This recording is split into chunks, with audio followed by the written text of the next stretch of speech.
Hi, my name is Nathan Schiff. I'm an entomologist, and today I'd like to talk to you about a couple of my favorite insects that I've collected in rainforests around the world. The first one I'm going to talk about is Fulgora laternaria, also known as the peanut bug. In Spanish it's sometimes called machaca, and it's sometimes called a lantern bug. It's in this box right here.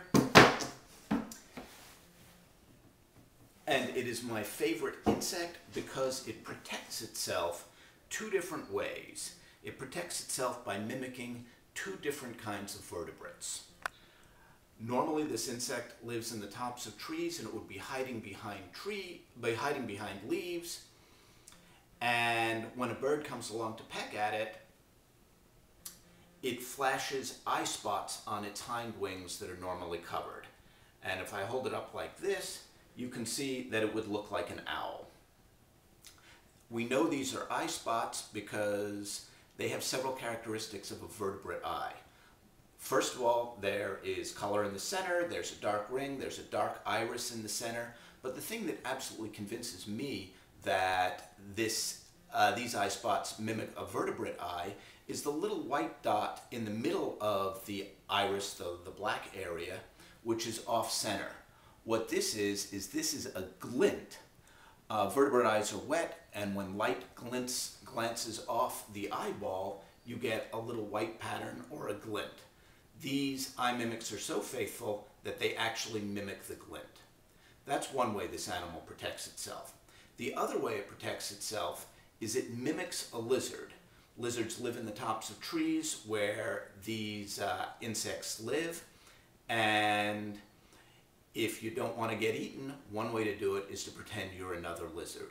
If you take a close-up look at the head of this insect, there is a large protuberance, and if you zoom in on it, can you see it, sweetie? If you zoom in on it, you can see that up here is the eye, the nose, and those little white marks appear to be teeth of the smile of a lizard. So that's not really the head, it's just a projection. Well, it is the head, there's no functioning parts there, it's just a projection on the head of the insect that makes it look like a lizard. So, my favorite insect mimics two different kinds of vertebrates to protect itself. It's quite large, they're very common in the neotropics in Central and South America.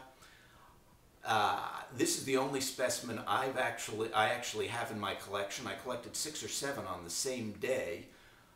We were at a place in, I think it was Costa Rica. Let me take a look. In Costa Rica. And we were staying at this lodge, and there was a large telephone pole there, which had a mercury vapor light on top of it. These insects fly at night, and they were attracted to the mercury vapor light, and they landed on the telephone pole, and there were 6 or 7 of them up there. Well, they were about 20 feet up, and we couldn't get them with our nets because our nets weren't long enough. So I had some of my friends, we started throwing clods of mud and rocks up against the telephone pole to try and dislodge them, and when they flew around to get another purchase, we were hoping they would come low enough so we could catch them with our nets. And this worked quite well, though it took quite a long time. We spent about 30 minutes doing it.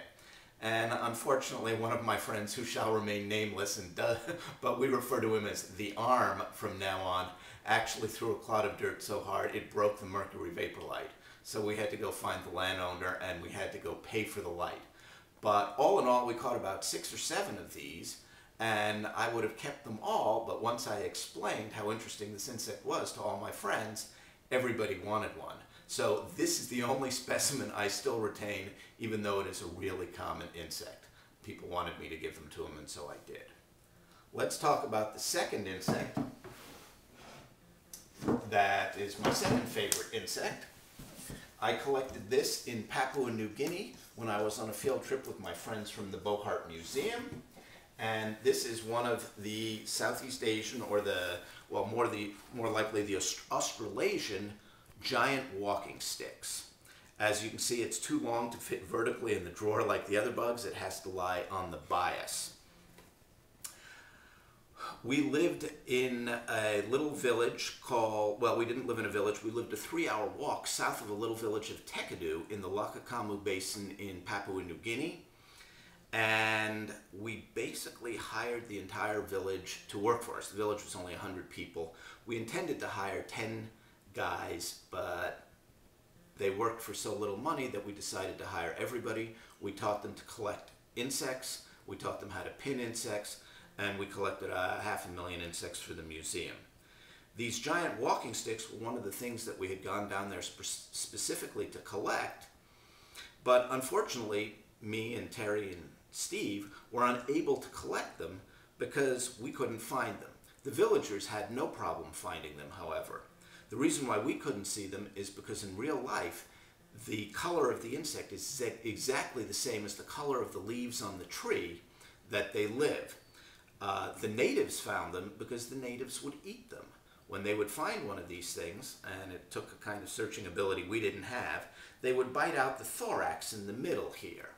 We asked why they didn't eat the rest of the insect because it's got a very large body, and it turns out that the leaves of the tree are very bitter. So if you eat the abdomen, which has the stomach in it, they don't taste very good. So they just bite out the thorax. In this place we were staying in Papua New Guinea, they ate lots of insects. There was very little protein, and I think mostly fat. There was very little fat in their diet there. We ate steamed rice, we ate, well, not steamed rice, boiled sweet potatoes, a boiled vegetable, which looked like a shrub to me, and we ate very little protein. That was because the river nearby had been fished out. They had some chickens and pigs, but they saved those mostly for festivals or holidays. Anyhow, they ate a lot of insects, and these walking sticks were one of their favorite foods. We did get them to bring us quite a few specimens. They had no trouble finding them. I never saw one.